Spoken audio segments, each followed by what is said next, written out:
ওম শ্রী পরমাত্মনে নমঃ।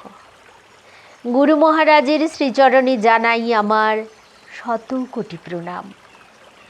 পরমহংস জ্ঞানানন্দ মহারাজ রচিত গিরি গঙ্গাধারা কাব্যগ্রন্থের আ বিভাগের দ্বাদশ কবিতা আমজাম।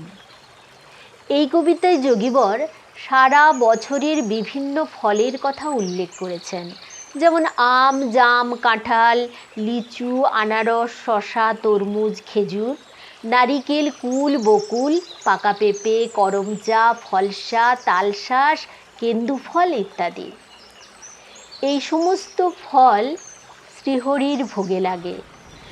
আমাদের পরম আরাধ্য জ্ঞানানন্দ মহারাজ বলেছেন, মনুষ্য জীবনে আশারূপ যে ফল তা ক্রিয়াযোগের ফলেই ফলে।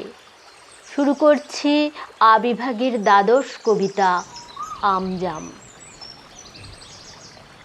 আম, জাম, কাঁঠাল, লিচু, আনারস, শশা, তরমুজ আদি ফল জ্যৈষ্ঠ মাসের তীব্র তাপেতে পেকেছে বাড়াতে বল। খেজুর পাকার বিলম্ব নাই, শুকাবে গাছের তলে। নারিকেলি কুল কে বা কত খাবে, পচে যাবে আষাঢ় জলে। বকুল পেকেছে কমলা রঙের, জামের রঙের বইঁচি। কাঁঠাল পেকেছে বড়ই রসালো, খাওয়ায় সবে যাচি যাচি।